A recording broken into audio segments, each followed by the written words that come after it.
Okay, welcome back to Last Chance to See. This is our first in-person one. I finally have an LA local coming on.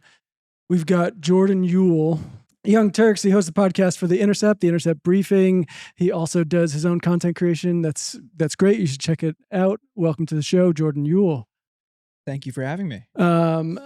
This is going to be a fun episode. We'll at the very least we'll end fun because we are going to talk about some not so fun things. We're going to talk about the Democrats caving on the government shutdown, and we got to talk a little bit about the newly released Epstein files, and if this is actually the Democrats' Tea Party moment. But we will get to Jack Schlossberg's Jack Schlossberg's entry into the New York 12 congressional race because we love that freak here at Do you really? I mean, we'll get to it. I find him fascinating, and I think I ironically love him, I should say. Okay. I just think every time something comes across my feed, I'm like, what are you even? Is this a cry for help? Or? I know. It's just, I don't know. Whenever I see someone from like a famous family or something, or even just a wealthy family, I'm baffled. I would do everything differently. I would just quietly be happy with my nice life. 100%. But we have to talk about the government shutdown. I don't know how you're feeling. I think I feel especially bad because I allowed myself to feel good last week. I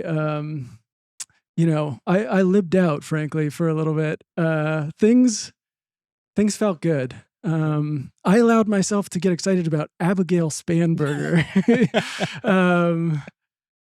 And now things look very different. I'm curious how you feel about what you're watching with the government shutdown. Yeah, that's such an important dynamic, though, because you're not alone in feeling that way. You have people all across the country who have been showing up for things like the hands-off event early this year and then multiple No Kings marches. We're talking about some of the biggest single-day protests in U.S. history. And what is the next step from there? Of course, for them, it's voting and taking action at the polls. They did that. You won across the board. You won multiple governor's races, and while the Democratic establishment doesn't want to acknowledge it, you won in New York. You beat back the establishment like creep in Andrew Cuomo, and then of course you won a major win in California with Prop 50. To follow that up with 8 Democrats caving, and we can get into, of course, Schumer being part of that negotiations. They accidentally let loose on a Fox News interview.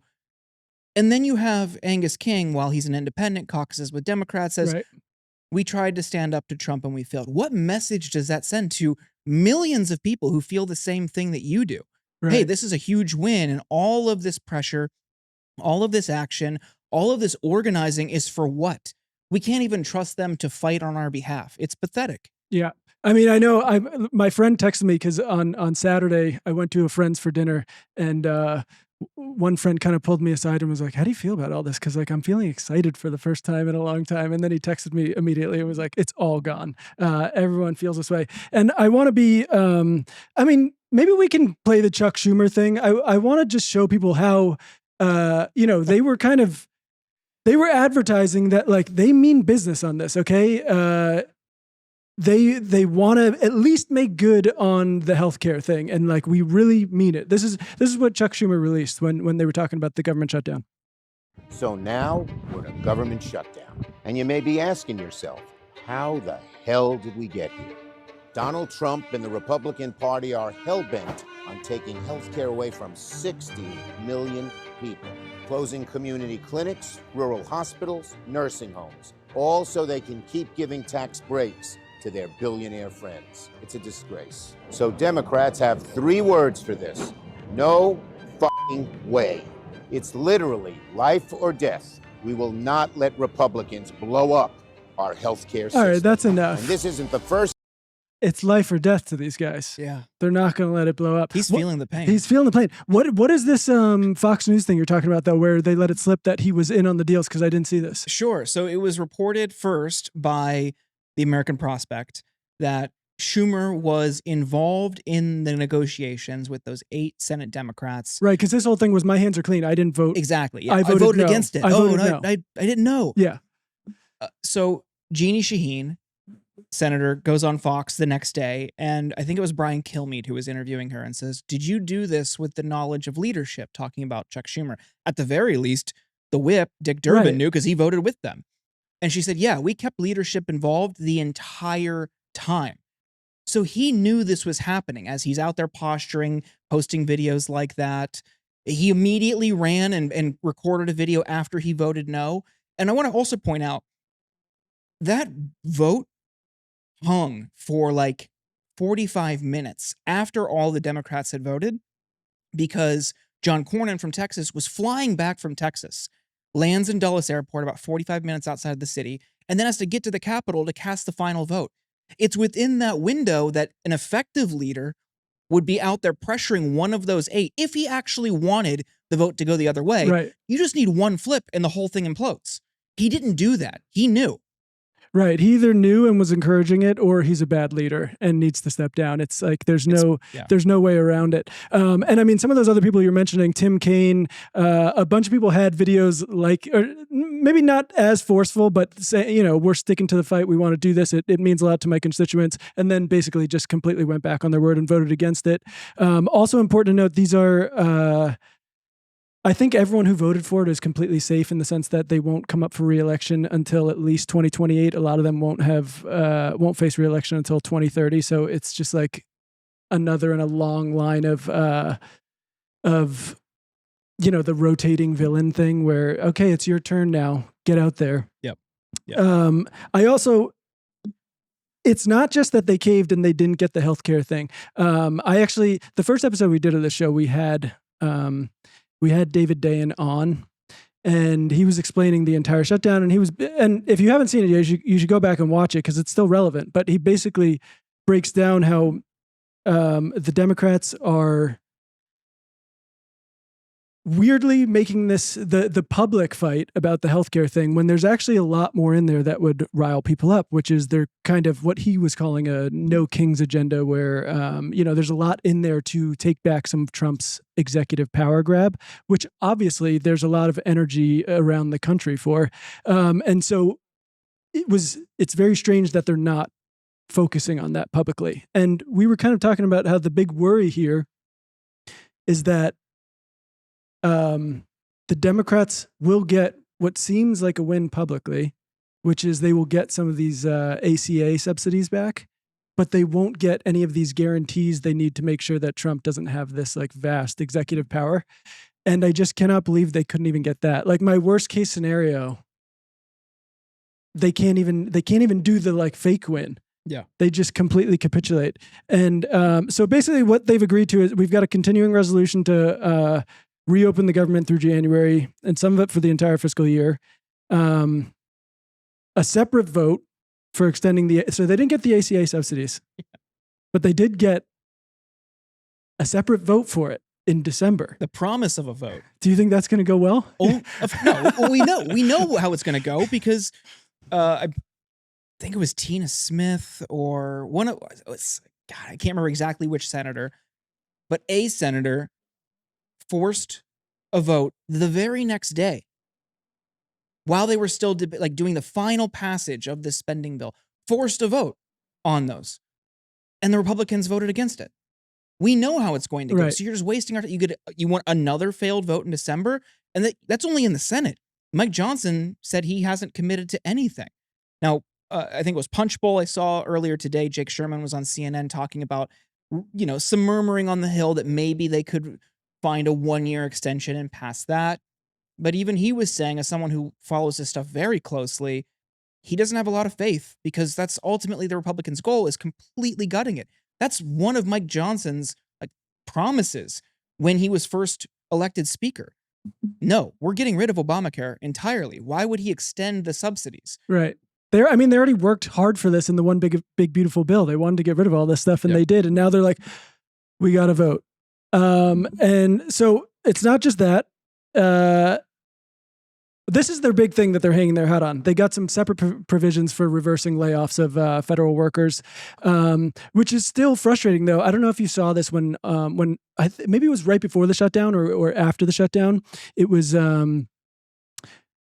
through the Federal Workers Union. I think 30,000 of them ended up signing a letter saying, "Do not cave. Don't do it for us. Don't do it because we're going to go without a paycheck. We'd rather you guys fight for the American government and like pull back this insane power grab they've done." So they can at least hang their hat on that. This is kind of the worst part. The bill has carved out clauses that allow Republican lawmakers who would be who were subpoenaed during the January 6th investigations. They're now allowed to sue the Justice Department for damages for up to $500,000. So, I mean, I really don't even have words for this anymore. It's just, they had him on the ropes. I don't even know. Yeah. And now you get to pay out to these Republicans who were, supportive of or involved in January 6th. But my question there is, where's ours? Where's our payout? The American people have been subject to mass surveillance, mass clandestine surveillance since 9/11. Everything from extending from the Patriot Act has led to just a total blanket surveillance operation, data collection, an invasion of privacy. Where's everyone else's payout? It's rich seeing members of Congress act aggrieved because their phone records were subpoenaed when they have conducted catch-all mass surveillance of American citizens who did nothing wrong. Right. Let alone, you're talking about people who were cheering on an insurrection and overthrow of the government because they didn't like the election results. And now, of course, there would never be anything. But have you considered that those Republican senators might have text messages to a teenager on those phones? So it could be very embarrassing for them. Sure. I mean, if you're Matt Gaetz, yeah, that's how you end up at Newsmax or wherever he's at. Yeah, I mean, this is so. Did you see Tim Kaine's? He did a little op-ed in the New York Times. I think it's just called "Why I Voted to End the Shutdown." He's doing his apologia for sinning and giving in. He said the White House meaningfully engaged only after Republicans suffered big losses in last week's elections. Yeah. Oh, yeah, exactly. Like you finally are using your leverage. People are going to the ballot and being like, "Hey, we're unhappy with this," and everything they're trying to do. And then he said, "I believe that we will win this healthcare fight." So I think he might disagree with you a little bit, either in Congress or at the ballot box in 2026. Democrats have already set the stage since the start of the shutdown by rallying around this issue, and we have shown that the American people where we stand. Now we can have this critical debate without the growing pain of the shutdown. How does he think that's going to go? I don't understand this. I mean, from the beginning, everything changed. From the beginning, the Republicans were like, "Oh, sure, reopen the government and we'll vote on it." Yeah. And everyone was going, "You guys are morons. Don't do that. That's insane." Yeah. And now they're like, "Look, this is the way to do it. This is the way it goes." Also, that the language there is wild to me. Either, like, he had two options. We'll win this healthcare debate. And one of the options was at the ballot box in 2026. What do you do if you're somebody who has to wait until then? And these subsidies, while not providing the best healthcare, mitigates the cost a little bit. Oh, sure. I mean, that people have already gotten their new bills that are for the new year, and it's people's bills have become astronomical. So you just go without it. It's absurd. I mean, that's a whole other issue. I mean, I do think they're putting themselves in a tough spot here from the jump. They're defending a largely unpopular healthcare program we have in this country. I mean, already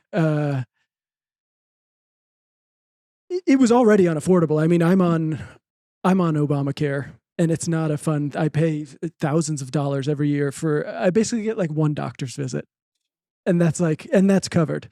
So yeah, I mean, you're putting them in a tough position where they're basically defending this already unpopular thing that's bankrupting people anyway. But yeah, I don't know. There's been this huge debate around.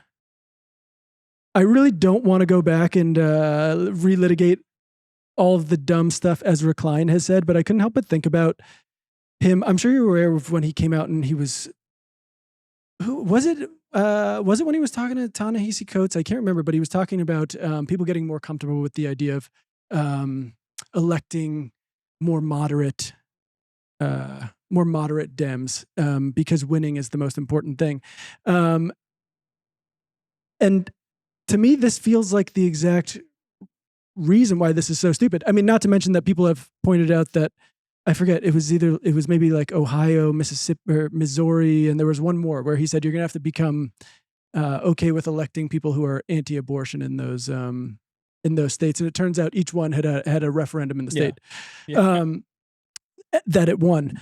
But in my mind, I think this is exactly what we get with moderate Dems, is just people who are going to constantly capitulate to the Republicans. And then we're just stuck in this two-party doom loop of voting out the Republicans because they're, frankly, Nazis and scary and heading down an authoritarian path. And then electing Democrats, we're like, let's give that a try. And then they just end up being these kind of feckless corporate middle managers or something. Yeah, I think what is encouraging is you're seeing a wave of primary challengers already start to refuse to back, whether they're running in the House or the Senate, Jeffries or Schumer. Right. It starts there. That's like the baseline, because all of this comes down from leadership. Schumer was involved here. There have been many instances of Jeffries and a core group of moderates or blue dogs or whatever, the Problem Solvers Caucus, getting in the way of progress. Here's an example. Now, Hakeem Jeffries and Josh Gottheimer, and if your audience is unfamiliar with Gottheimer, he's basically a Republican, super pro-business interests, super pro-Israel. During the Build Back Better To be fair, fight, that is kind of your average Democrat sometimes. sure, yeah. But he will even break from them on core issues to the establishment. So Build Back Better, he worked with the Chamber of Commerce to undermine different provisions of that. And by no means am I saying this is a perfect bill, but it's like, this is the flagship right, piece of legislation for the Democratic president. You are a Democrat. He had a PAC with Hakeem Jeffries called Team Blue, specifically just to stop Justice Democrats and progressive primary challengers. So they're fine with him keeping outsiders at bay. And they're also okay with him undermining key provisions in Biden's core legislation that was key to his election in 2020. So those people get a pass. You never heard a word from Jeffries on Gottheimer. But if you have somebody breaking with the party on foreign policy or questioning, as we saw over the past few years, Biden's cognitive state, all of a sudden they're a pariah. right. And you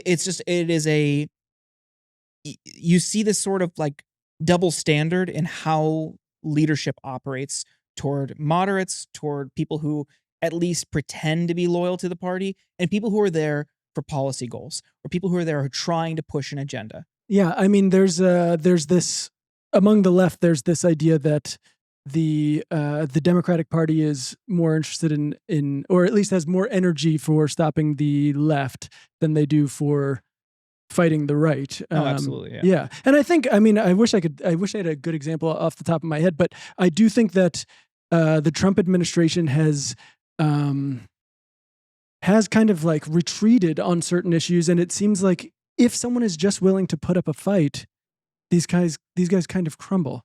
We just unfortunately do not have that. I mean, Hakeem Jeffries is a perfect example. We've been talking about Schumer a lot, but Hakeem Jeffries just going out there talking about how like we expect the Republicans to do the right thing. And it's like, when has that ever happened? Yeah.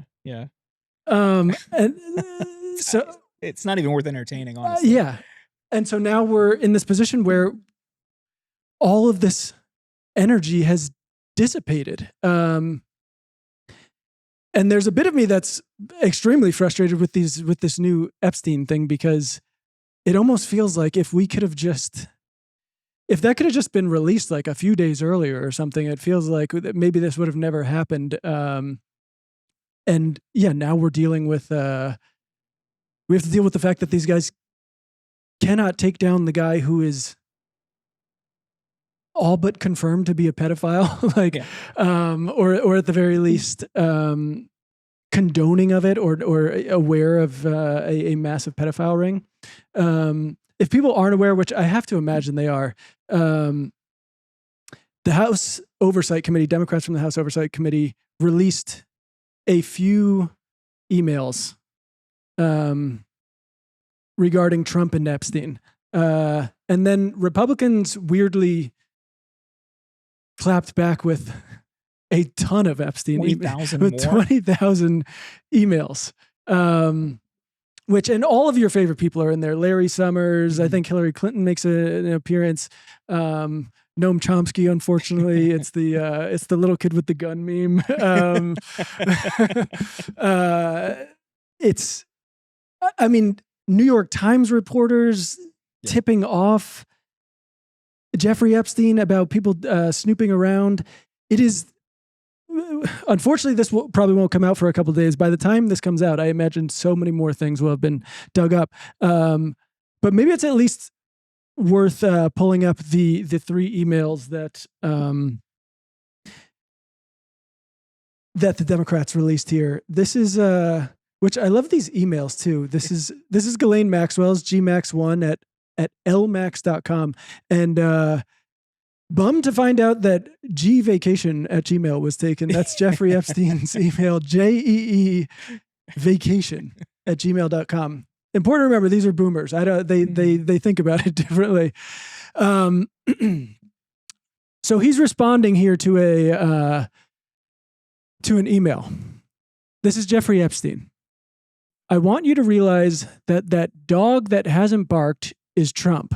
And it's redacted, but the Republicans have released an unredacted version of this, I think, to discredit them because it is Virginia Giuffre, who I think has claimed that Trump never was nice or something. Was nice and maybe didn't do anything. Didn't She's do also anything. Dead now. Exactly. Yeah. She's also dead, so she can't comment. So I want you to realize that dog that hasn't barked is Trump. Virginia Giuffre spent hours at my house with him. He has never once been mentioned. Police chief, etc. I'm 75% there. And I didn't know this, but the dog that hasn't barked is apparently a Sherlock Holmes reference. It's a reference to when they knew it was they knew the killer was someone that the dog was familiar with because it didn't bark when he was coming. Huh.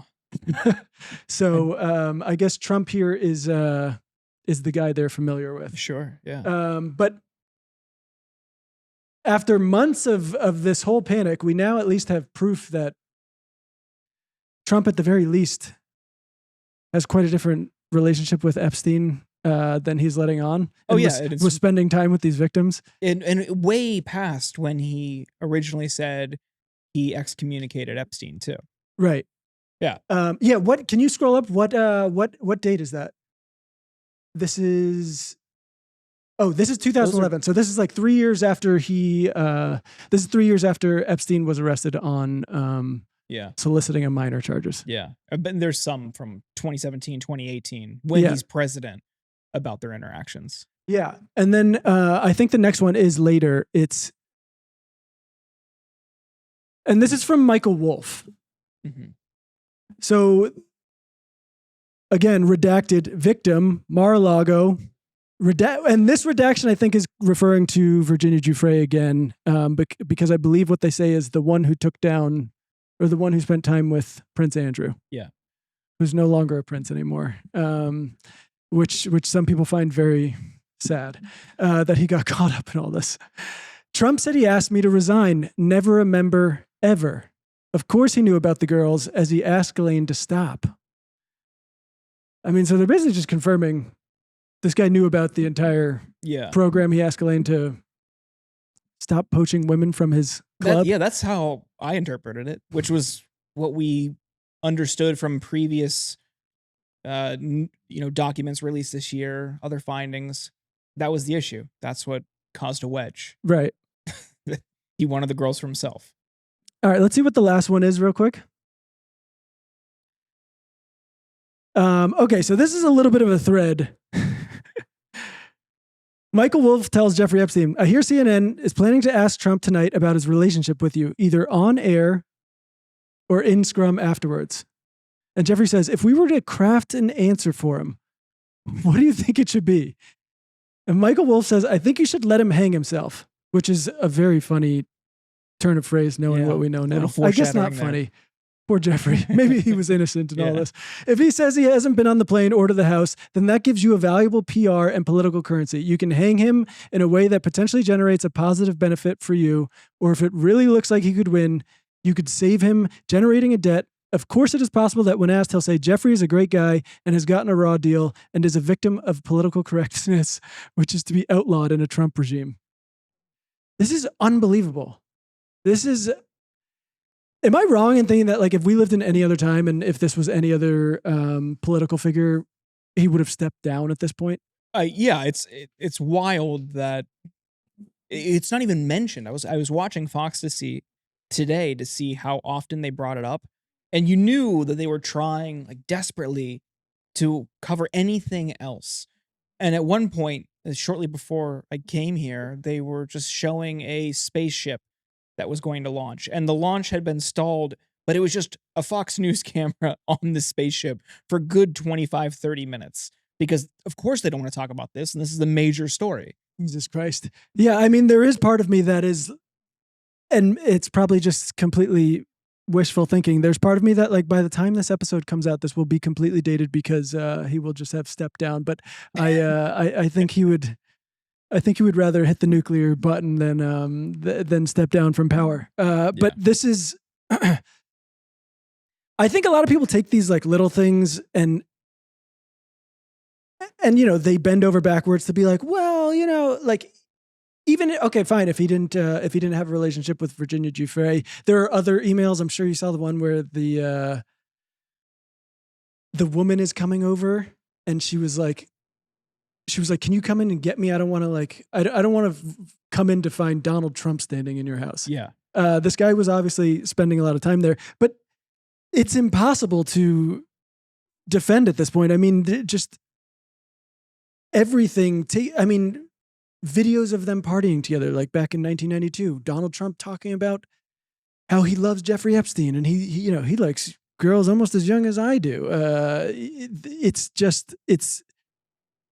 the insane birthday book where they have he draws a prepubescent girl or something like that and talking about how we have a lot in common and we're disgusting. It's just all, and you see it. I mean, did you see Megyn Kelly doing she was doing I forget what they call it, which abelophobia or abelophilia or something like that. Oh, ephebophilia. Ephebophilia. Yeah. Okay. Yeah. Where they're like, well, I think he likes them barely legal, not actually child. So we should be clear about that. They will find anything to justify this. I mean, there were some allegedly they were much younger. The emails, the 20,000 that the Republicans released. I'm still trying to understand, and maybe you have an opinion on it, what their goal was, because none of that looks good either. And no. you would think that they would release their own batch to direct attention the other way, but some of them were equally bad, if not worse. I was so confused. I still can't understand the play there. Yeah, I find it very confusing. I think if you wanted to dispute the 3 emails that the Democrats released, why not just release those 3 unredacted and be like, well, actually, that's Virginia Giuffre, and she's already come out and said whatever. I think that actually would have given the Trump administration a lot to work with and be like, well, I mean, it's still fucking bad. Yeah. It's still really bad. I don't know. I think maybe they just panicked. I think I'm also shocked that this hasn't come out sooner. I have so many questions. I think in the next couple of days we're going to find out a lot. I think I'm just so confused. Also, they're not calling these the Epstein files. If these 20,000 things are not the Epstein files, what the fuck is in the Epstein files? Yeah. I really don't think the American public can take more being released. I think this is something Jank and I were talking about on TYT last night. I don't know. And I feel like as I start to think about it and I like walk myself back, it's like, no, is that a little too tinfoily? Dropsite has done, I think, great reporting on the Israel connection? The Israel connection, the Israeli military connection. It seems like there's a there. And what also gave me that he was more of a basically working suspicious for sense- Israeli intelligence. or at least they were working through him. Okay. Yeah. It might not have been as like a direct employment thing, or it just like, But he was hosting Israeli spies, Yes. Israeli government officials. after he was initially arrested, went to Israel, came back, no questions asked. It's bizarre. If there was I think what could be in those documents, and also why the Biden administration might not have released any of these, is that connection coming out and being public. And yesterday, or on Monday, Wednesday, Caroline Leavitt said that Kash Patel and Pam Bondi pulled Lauren Boebert, who was going to sign this discharge petition, into the Situation Room. Like there's a layer of security there in that meeting, which is already inappropriate as is. Right. But why not just, call her? Why not have her in Right. There your are plenty of office? other places to meet. Yeah, that to me was like, whoa, something is weird here. And I don't think she meant to reveal that. And I think it lends credence to this theory that they're trying to protect that aspect of these files. Right. And this this discharge petition thing you're talking about is the correct me if I'm wrong, it's Thomas Massey and Ro Khanna were bringing a basically a petition to, it's like a procedural to if it got enough signatures, it would force a vote on releasing the Epstein files. Yeah, basically. And then, Trump wouldn't go for it. I mean, I don't think the Senate would. Symbolic. Yeah, I don't think the Senate would either. But I think what they're trying to do is get, not just Republicans. I think get everyone on the record to that they want these things released. And they were going to great lengths to make sure it wouldn't happen. Adelita Grijalva had won her special election, and Mike Johnson would not swear her in. He obviously didn't say this, but the speculation surrounding it was that she would be the 218th required vote to push for the vote on releasing the files. Yeah. But she has now signed it, so I do think we'll see that vote. Doesn't seem like we're going to get much out of it, but no, I don't think so. It's interesting. I'm curious to see how they pressure. So the three Republicans are Marjorie Taylor Greene, Lauren Boebert, and Nancy Mace. And it was reported that Trump has been frantically trying to call Nancy Mace to talk her out of it, and she just won't pick up the phone. Interesting. So I'm fascinated to see if that trio holds. Marjorie Taylor Greene has like wandered off the MAGA reservation, and it scares me when I watch her talk now. I go, where's the lady who was chasing David Hogg down the street with a camera going, I have a gun on me right now. Like, she seems like, I don't see Democrats talk like that. And it's bizarre. So, I mean, yeah, I think he's going to, and I don't know. Have you seen the reporting that she's a little bummed because maybe she was trying to make it was either like a Senate run or a governor run or something, some kind of statewide run where, and Trump maybe talked her out of it. Her out of it. And then she started floating the possibility of a presidential run, and they similarly pushed back. I'll tell you what, if she talks like that, I mean, I don't know. No, I don't think she has a chance. I think either way, I think it's a very nice gift, this timing, for anyone with MAGA uncles. I think it's going to be a fun Thanksgiving for all of us who want to ask them what they how they feel about these emails and stuff. But the thing that really drives me crazy is just that, like, this is who they're up against. I mean, I just cannot imagine a more colossal fuck up here. And I mean, you kind of alluded to it. You were alluding to the New York mayor's race where they're almost pretending like it didn't happen. Yeah. I've seen Pete Buttigieg, Cory Booker, all kinds of people basically pretend like Zoran Mamdani doesn't exist. Since these elections have happened, it's a Democratic Party that seems to be completely turning their back on anyone who seems genuinely interested in gaining back voters they're losing.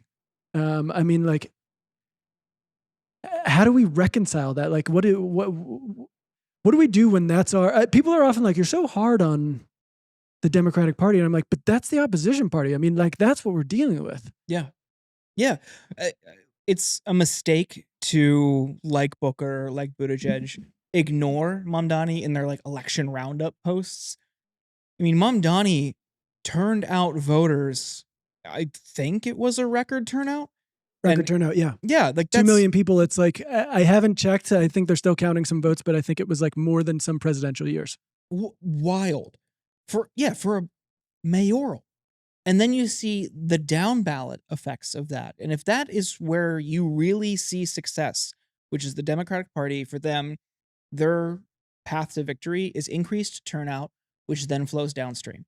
That's it, time and time again. That's why they do better in presidential years.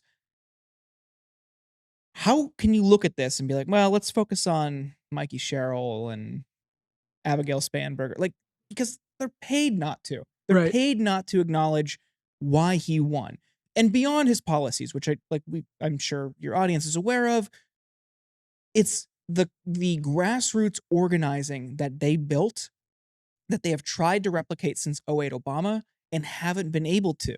The reason they were able to do it with Obama wasn't because of, the savvy of the campaign organizers or the managers or what they were doing, their strategy. It was what he was saying, and people wanted something different. He promised it. In retrospect, he didn't deliver on it sufficiently, but that's what got people excited in 2008. And Mamdani is talking about things that matter to people directly. He's not wading into, the culture war distractions or responding simply to Trump and running against him or the Republicans. He's just focusing on core issues, affordability, inequality, all of these different things that is what bothers people day to day at their kitchen table. Yeah. That's the path to success, but Buttigieg can't talk about that because he needs corporate backing. Cory Booker especially can't because he needs corporate backing. Yeah. I mean, it's funny you made the point that you said, I'm sure your audience is aware of his policies, which is a great point. It's, I see all these people still to this day being like, Kamala ran a flawless campaign. And look, I'm not going to rag on Kamala. I've done enough of it, but just what a difference. I mean, it's a really good point. I mean, you could walk around New York City and you could just be like, what's he running on? And they would people would just hit you like fast and free buses, universal childcare. We're going to freeze your rent. Like, he had just like an army of people who were like, I'm on. Like, not only was Zoran the most on message campaign we've seen in such a long time, there was just this army of people ready to go out and were just like armed. They knew exactly what they were fighting for. And I don't see any mainstream Democrats even. I mean, Bernie Sanders was like, when he ran in 2020, it was it was very similar. It's like people could rattle off these things: affordable housing, Medicare for all these things that made sense to people. I'm sure you've seen the talk about this moment being called the Democratic Tea Party moment. Do you think there's credence to that? Ooh. I also wonder if it's worth. I mean, some people are young who watch the show. I wonder if it's worth explaining the Tea Party. Also, I hate even comparing. Like the actual Republican Tea Party was like a pretty hateful and. I think it started as something about taxes and against. I think it was Affordable Care Act. Based in economic populism. Yeah, funded by the Koch brothers. Yeah, totally astroturfed, but it appealed to Republican, which also within the context of that time which is on the heels of the Wall Street collapse. You have people all over the country losing their homes because of Wall Street's greed. All of these, credit default swaps and CDOs that were bundled, like absolute bullshit mortgages, and all these things were bundled together, given AAA ratings and turned into investment vehicles, which then imploded. People lost their savings, they lost their retirement, they lost their homes. The economic insecurity was there, and they exploited that. Right. And they weaponized it against something that could have been better in the Affordable Care Act and ultimately just the entire Obama term. But down the line, look at the effects. Yeah, you can draw a through line from that movement to the MAGA movement. Oh, easily. big time. I mean, I don't think MAGA exists without it, because like, yes, it started with the economic populism. My big like jump off point is always, that like Rick Santelli clip where he's blaming is it Rick Santelli? I forget, one of the guys from CNBC. Yes, that's what started it. Yeah. Yes, and he's talking about like, we want this to be our Tea Party movement, and he's blaming all these homeowners, calling them like lazy and stupid for not being able to pay their mortgages, and rallying up this crowd about how like, we are not giving them a bailout. Listening to it, I've been just glued to it because Mr. Ross has nailed it. The government is promoting bad behavior because we certainly don't want to put stimulus forth and give people a whopping $8 or $10 in their check and think that they ought to save it. And in terms of modifications, I'll tell you what, I have an idea. The new administration's big on computers and technology. How about this, President and new administration? Why don't you put up a website to have people vote on the internet as a referendum to see if we really want to subsidize the losers' mortgages, or would we like to at least buy cars and buy houses in foreclosure and give them to people that might have a chance to actually prosper down the road, and reward people that could carry the water instead of drink the water? Hey, Rick, that's a novel idea. Hey, Rick, did you? What? Who thought of that? Yeah, they're like putty in your hands. Did you hear? No, they're not, Joe. They're not like putty in our hands. This is America. How many of you people want to pay for your neighbor's mortgage that has an extra bathroom and can't pay their bills? Raise their hand. How about we all? President Obama, are you listening? How about we all stop paying our mortgage? It's a moral hazard. This is like mob rule here. I'm getting scared. I'm glad I'm. Why don't you guys don't get scared, some Joe. bricks and They're bats. already scaring you. It's terrifying. But there was also like a huge nativist streak in there, a huge like immigration. But yeah, so just wanted to caveat that it is, if there is when I'm talking about the Democratic Tea Party movement, I am talking about it in a positive light because it's people I'm referring to like Zoran Mamdani, or people who actually want to fight for popular progressive principles. Yeah. I think we'll see more people simplify their campaigns in the way that Mamdani did. Like what you rattled off, that it was those bullet points, and then also publicly owned grocery stores. Again, an affordability component. It's all under the same umbrella. You will see more and more people follow that lead and that model, and also try to be as savvy as him on social. Which we're already seeing a little bit, which is very funny when they can't quite do it. The snappy editing is there, but they're not good on camera. Like we'll see a lot of that, which is okay, fine. He is unique in that sense. I mean, they captured lightning in a bottle. It's just they just did. I mean, some people are. I think people are doing their own flavor. I think Graham Plattner is an example where I see his social media stuff, and I'm like, this isn't bad. He's talking directly to the camera, being good at it. Also doing a really good job of clipping his little town halls and having these very touching moments. I hate that I have to like caveat it. I know he had the tattoo and whatever. I know some of you have feelings about that. I'm not like shipping off to Maine to like knock doors for the guy, but I'm a little worried about that. About like, Graham Plattner. You have that hesitancy. with him. You can't give him the full-throated endorsement that you can from Mamdani. And I'm worried about what that looks like in 4 months or 6 months, or if he wins the primary in the general. I am worried about it too, and I think deep down, I would like to give him the full-throated. I think I mostly believe him that it was a stupid. As someone with stupid tattoos, I mean, I know this discourse is like very old at this point, but like that discourse was very funny to watch to me because like I forget who it was. It was some journalist being like, I have many friends with tattoos, and they treat this decision with the utmost respect and care. And I'm like, lady, are you out of your fucking mind? I responded. I was like, I have so many dumb tattoos. Yeah. And I've been to parties where there are guys doing flash tattoos and people are just shit-faced and they're like, sure, a fucking cactus. And then later you're like, ooh, the cactus is kind of bent in a swastika-ish.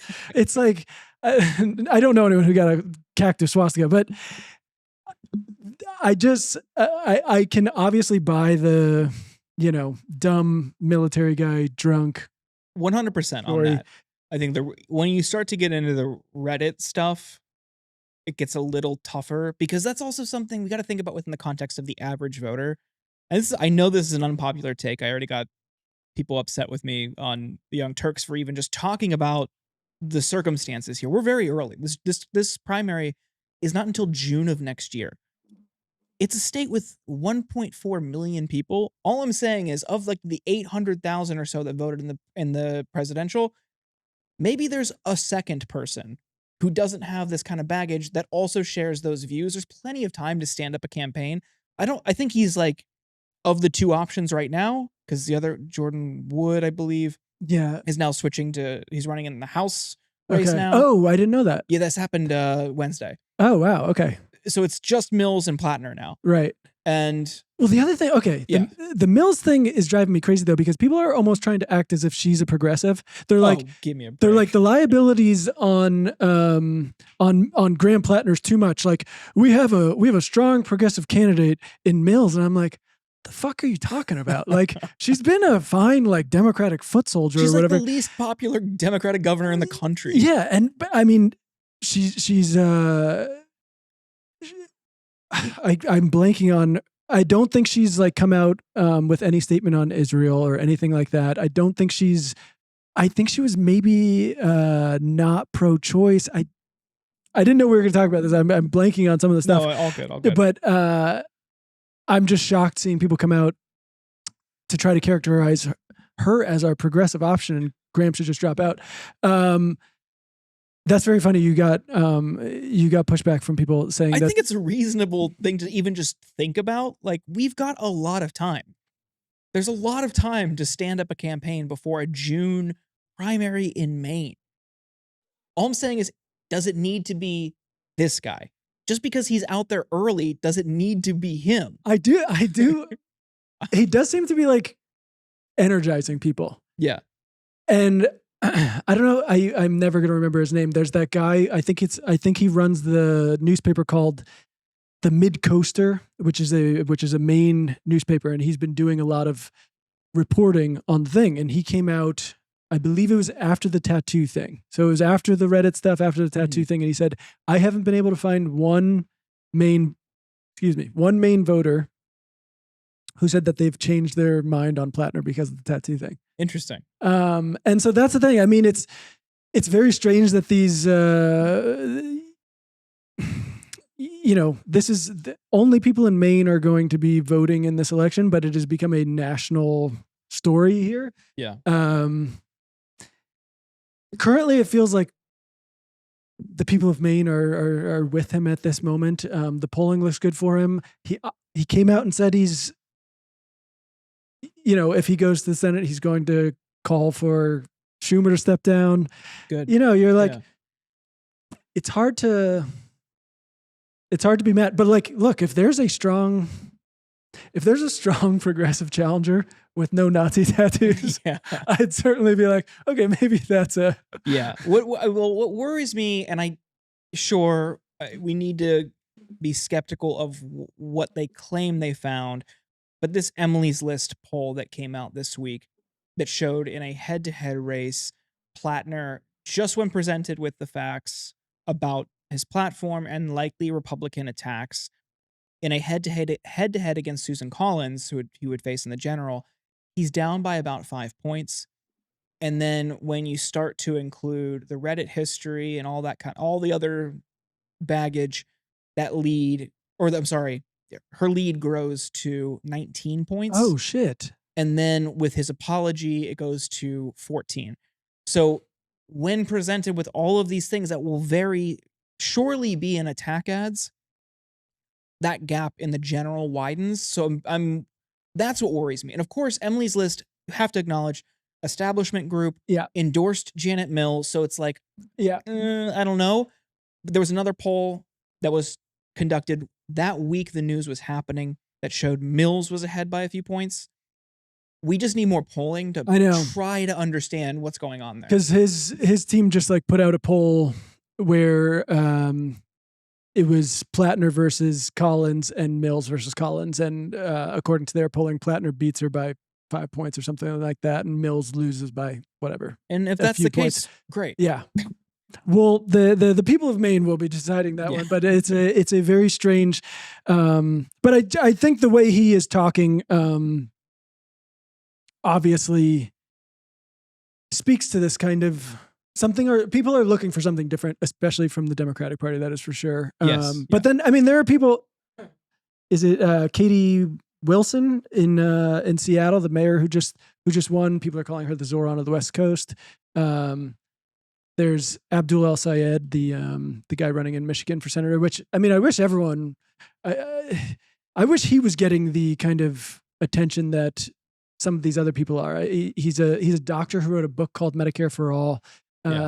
Dude just like knows the system, wants to fucking make it work, because we live in this like hellish existence being an American and trying to deal with healthcare system. So one of the other, not can't remember what's the terrible one, Haley something, but Mallory McMorrow, who's also running in that race, used to work at, I think, the DSCC or DCCC.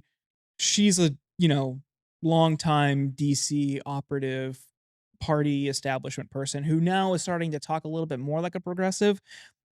It's going to be tough for him to break through in more of the mainstream circles because she's got all those connections already and has their backing. And he is so closely associated with Bernie because of his surrogacy in 2020. And I also think 2016. That's what worries me, is that people are kind of co-opting the language a little bit. Obviously, Mikey Sherrill was a big one, where a pretty run-of-the-mill Democrat running for governor of New Jersey. Really with some, we talked about it on the last episode, some forceful language about, affordability and how she's state of emergency. We're going to do this. So that's another real issue, is mainstream Democratic candidates coming out and being like, what if we just say that stuff? And so we will see. Also, I think you made a good point about the fact that the Republican Tea Party was a astroturfed movement, obviously backed by billionaire funding, which a lot of right-wing things are and always end up being.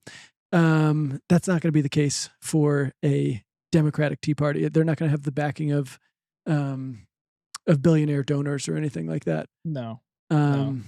But so, I mean, really only time will tell. I think I'll believe it if we can get Chuck Schumer to step down and we can get replaced, if Jeffries gets, because he'll be up for re-election in 2026 if he somehow gets primaried and gets his ass kicked by Chiase or someone.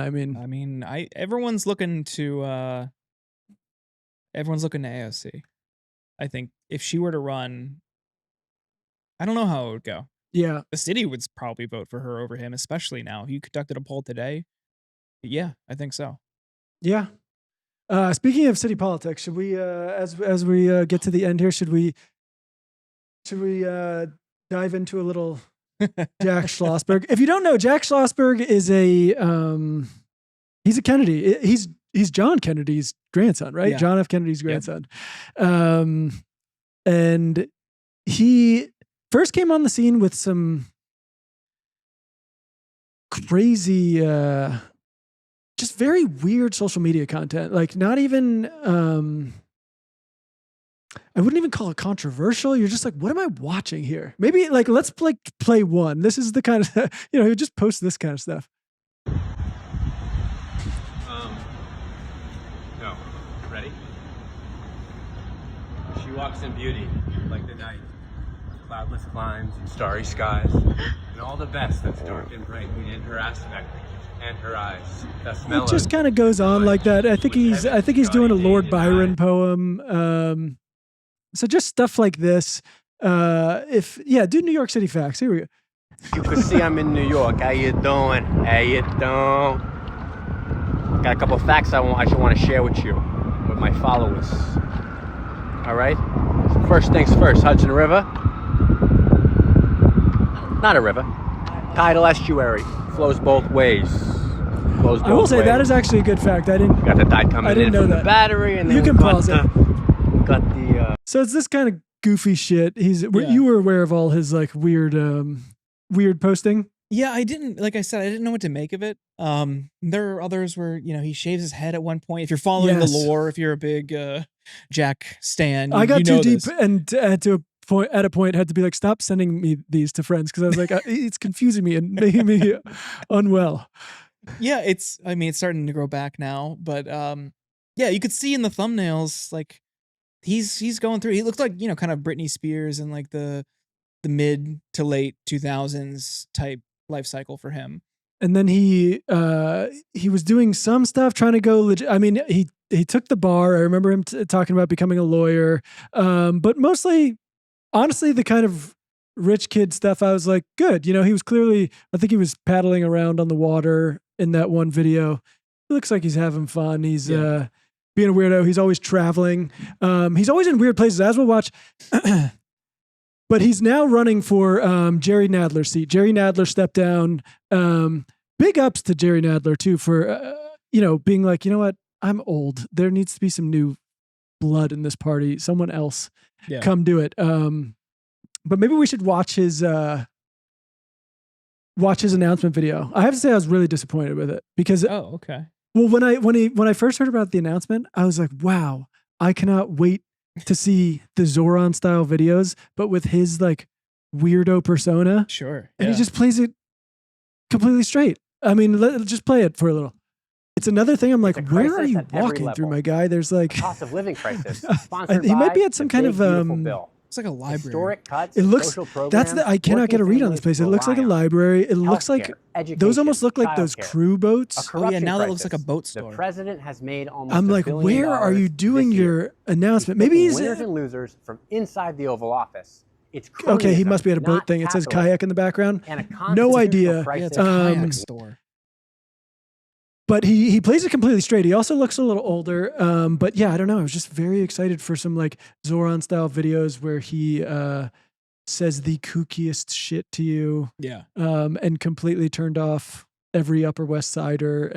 But that's not what we're gonna get, I guess. Yeah, that's the thing about that district, which makes this race even more interesting. It's not like Brooklyn. No. You're talking about a very wealthy part of New York, an extremely Jewish part of New York too, which is going to be very fascinating. If you don't know, New York 12 is it spans Upper West Side down to, I think it even dips down to Chelsea, covers Central Park, and I think that's mostly it. But yeah, also, I mean, it's funny seeing the difference between the Upper West Side voting and the Upper East Side voting. I don't know if you were looking at those maps at all. Upper East Side very much heavily went for Cuomo. And Upper West Side, I don't know if it's heavily, but voted for Zoran. Oh, that's interesting. Yeah. Not what I would have expected. That's interesting. And yeah, I mean, I was looking a little bit more closely after when I was thinking about the New York 12 race, because I was like, I'm curious how they were voting in this election. I mean, it seems like that they're interested in also someone who has a vision, wants to get things done. I don't think this guy has a vision. No. I mean, do you have his yes, his platform? We can pull it. I think platform is a nice. Yeah, that's a generous way of describing yes. it. I think. Do you have his track listing? I think platform is a disservice to the word platform. So, and obviously leaning heavily into kind of retro, the whole Jack for New York, you know, the old JFK stuff. He's calling it his 12 for 12. 12 promises to the people of New York's 12th district. And I would think they would be like, if I was making 12 promises, you'd think they'd be like concrete. Like, yeah, we're going to secure more funding to the Lincoln Tunnel or something. I don't know. But it's so... Wait, I'm sorry. We're already in the second flight. Courage. You're already quoting Ernest Hemingway. And then on your third one, strength. In ancient Greece, there was a phrase. It's psycho. Who is this for? Like, they're all abstract. The first one, service. Congress works for you, and your representative should listen to your concerns, amplify your voice, and go to Washington to execute on your behalf. New York 12 is my home, and I will never forget where I came from. That's his promise? Okay. All right. Public service is an honor, and it's my job to work for you. Oh, boy. This is maybe the most hollow campaign I've seen in a long time. Yeah. Yeah. And the whole thing is just this: strength, accountability, optimism, independence, focus. Good Lord. This is like a Jordan Peterson type, like, fact sheet. Just like the bullet points of, like, you know, generic values and traits. This is it's like something you know when you see like a friend's phone background or like computer background, and you realize they're one of those people who makes it like a positive affirmation type thing, and you're like, oh God, I feel like I wasn't supposed to see that. This is what his campaign feels like. Yeah, it's all of those. He just right-click, downloaded as many as he could find in Google Images, and that's his platform now. But I'm thrilled. We have the play the Wade one last time. I do, or if you go to the Instagram one, actually, I do think he'd have a better shot if he pulls this character back out and maybe talks to the residents of New York 12 in this way, maybe. I'm Wade. How you doing? I want to tell you who I'm voting for this cycle. It's Biden. Oh, okay. And I'll tell you why. Because I think that behavior matters, and I think the example we set for our children matters. I've got 3 daughters, and I don't want them growing up with a President Trump 2.0 who's grabbing stuff and painted orange and ripping everybody down with no shame. I want to vote for Bobby Kennedy. Okay, we can pause it. So, did you see the profile on him in the New York Times yesterday that launched, or that got published also when he launched his campaign? I think there was a couple. I read the one that was like more straight, and it was just talking about like the crowded field and whatever. But then there was one where they were talking about like his apartment. Yes. And, Yes. Okay. So first of all, by the description alone, it sounds like he like just Googled like New York apartment and slapped it together. Yes. Like a picture of Audrey Hepburn. It's very embarrassing. Yeah, like William Shakespeare. And then there's an image of him, or maybe it's from a video, where he's sitting on a couch and he's flanked by an American flag and a New York flag. And both of them still have the folds visible from just being taken out of the package. I know. So it's very clear it's for this video. But I think the most alarming detail in that piece was that there was like either an album framed or a poster or something in his apartment for Kings of Leon. Oh, he said Kings of Leon was his favorite band. His favorite band. Yeah. Are we ready for a Congress member with the... Do you want? I was laughing with some friends. Like, I think we have to prepare ourselves. We're getting more millennial candidates now. There could be a boom clap caucus in Congress, and we need to think about the consequences. I know. We've for too long been spoiled with the the congressmen who can name check Bruce Springsteen and the Doobie Brothers or whatever. We're gonna get some weird. I mean, honestly, it's the Grant Plattner thing too. You're going to just start getting people with weird internet histories. Oh, 100%. It's just going to happen. And we're going to hear, I think I saw you post something about, did you find one of his Spotify playlists? I did, yeah. I mean, he's got some great playlist names. Did you just go to his profile? I just searched Jack Schlossberg on Spotify and it came up. And it was a guy paddleboarding in the Hudson River. It's like, oh, this is clearly him. He's got a couple playlists. There was one playlist. Let's see. Oh, can we pull it up? Oh, wonderful. There. Oh God, beautiful. Yeah, there you go. Is it the Peckerwood? Peckerwood? Great playlist name. Rockaways. I was really into Levitate. The Levitate playlist is where I spent most of my time. Oh wow. He's got multiple Shaggy songs. Wow, Britney Spears. This is true, like kind of empty brain, like Yeah. just pop trash. It is. Indie Club, 50 Cent. Yeah, he's got that. He's got Shake Your Tail Feather by, I think it was Nelly from the Bad Boys 2 soundtrack, of course. Yeah. On That multiple. was big for me when I was in 8th grade or whatever. Right, that's another thing. It's like a lot Yeah. of this is dated. I know. He hasn't updated his music tastes. Call me when Jack Schlossberg is bumping Geese's new album. You know what I mean? I need to know what Jack thinks of MJ Lenderman.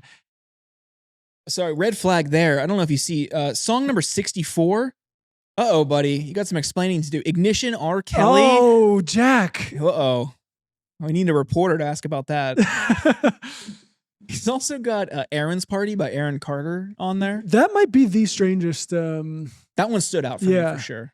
This is a new aspect for me. I didn't know while he was paddling down the Hudson, he was just ripping Aaron Carter. Aaron Carter and R. Kelly. This might be disqualifying, and I do think this is some important reporting you're doing here. Yeah, it's in the public interest, of course.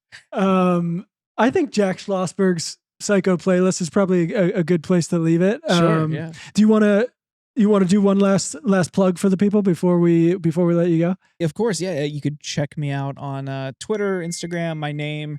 I'm on the Young Turks occasionally and a co-host of the Intercept Briefing podcast.